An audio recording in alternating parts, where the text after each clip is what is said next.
أعوذ بالله من الشيطان الرجيم بسم الله الرحمن الرحیم۔ اللہ کے عذاب کا اللہ ہم سب کی حفاظت فرما۔ قیامت سے پہلے دنیا میں کوئی مردہ پلٹ کے آتا نہیں ہے۔ سمجھ آ گئی ہے کہ جی دنیا کے کھانے کھانے کے لیے ایمان سے بتائیں، یہ تو بالکل ایک سیدھی سادی سی بات ہے بھائی، اس میں تو کوئی دھوکے والی بات ہی نہیں ہے۔ سوچ سکتے ہیں جس کو اللہ نے دنیا سے 10 گنا بڑی جنت عطا کر دی ہو، جس کو اللہ نے جنت میں اعلی نعمتوں سے مالا مال کر رکھا ہو، اس کو دنیا کے کھانوں کی طلب ہوگی؟ کوکنگ آئل میں بنے کھانے اس کو چاہیے ہیں جنت کے کھانے چھوڑ کر؟ اور جو جہنم کی آگ میں جل رہا ہے، گرفتار ہو چکا ہے، مجرم ہے، وہ عذاب قبر میں مبتلا ہے، اللہ اس کو پلٹ کے آنے دیتے ہیں کہ جا تو کراچی کا چکر لگا کے آ جی کچھ ریسٹ مل جائے؟ نہیں میرے بھائی، خدا کے لیے اس سوچ سے باہر نکلیے، یہ جہان اور ہے، وہ جہان اور ہے۔ ان سے اگر ہمارا رشتہ اور تعلق ہے، اگر کوئی رابطہ ہے، تو وہ صرف نیک دعاؤں کا راستہ ہے۔ اس کے ذریعے سے ہم ان کو فائدہ پہنچا سکتے ہیں، نیک اعمال کے ذریعے سے، ایصال ثواب کے ذریعے سے کر سکتے ہیں، لیکن ایصال ثواب کا طریقہ وہ ہو جو میرے پیارے نبی صلی اللہ علیہ وسلم سے منقول ہے۔ اس کے علاوہ نہیں چلے گا کہ جی ہمارے محلے کا الگ رواج ہے، اگلے محلے کا الگ رواج ہے، ہمارے مولوی صاحب اور بتاتے ہیں، اگلے والے اور بتاتے ہیں۔ سب کیا ہے؟ پیٹ پلیٹ کا چکر ہے۔ اس سے اللہ ہمیں نکلنے کی توفیق عطا فرما۔ چنانچہ سورۃ الفاتحہ کے حوالے سے فرمایا اعظم سورۃ فی القرآن، یہ قرآن مجید کی تمام سورتوں میں سب سے عظمت والی سورت، سب سے عظمت والی سورت۔ تو سورۃ الفاتحہ جو سب سے عظمت والی سورت ہے میرے بھائی، اسے سیکھیں گے نہیں سیکھیں گے؟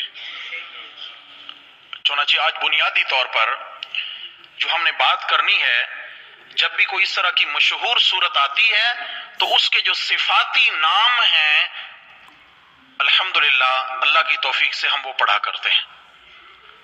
صفاتی نام کیا مطلب ہے؟ اللہ رب العزت کا ایک ذاتی نام ہے اللہ، اور بے شمار صفاتی نام ہیں۔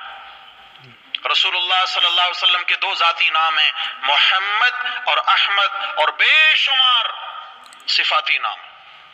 ایسے ہی میں نے عرض کیا تھا قرآن مقدس کا ایک ذاتی نام ہے القرآن، اور اس کے 86 صفاتی نام ہیں جو قرآن مجید کی آیات کے اندر موجود ہیں۔ قرآن کے کتنے صفاتی نام ہیں جی؟ 86۔ سورہ کوثر ہم نے پڑھی، اس کے بھی نام پڑھے، سورہ اخلاص پڑھی، اس کے بھی نام پڑھے، اور بھی کئی صورتیں ہیں۔ اسی طرح سورۃ الفاتحہ ہے۔ یہ صفاتی ناموں کا زیادہ ہونا یہ عظمت کی دلیل ہے۔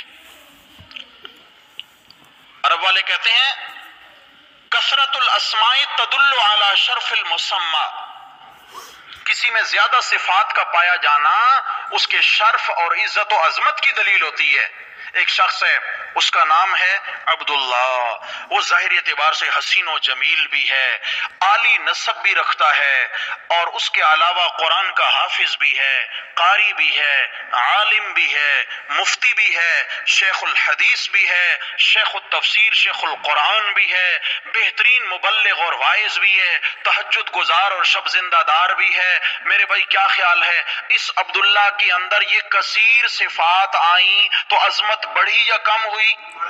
جی اسی عبداللہ کو حافظ صاحب بھی کہہ لیتے ہیں، قاری صاحب بھی کہہ لیتے ہیں، مولانا صاحب بھی کہہ دیں گے، مفتی صاحب بھی کہہ دیں گے، شیخ صاحب بھی کہہ دیں گے، واعظ بھی، مبلغ بھی، ساری باتیں اس پر آتی ہیں۔ تو یہ الگ الگ اس کی صفات ہیں، ہر صفت کا الگ مقام ہے میرے بھائی۔ ایسے ہی سورۃ الفاتحہ کے بھی کئی صفاتی نام ہیں جو اس کی الگ الگ صفات اور کمالات کو کھول کر بیان کرتے ہیں۔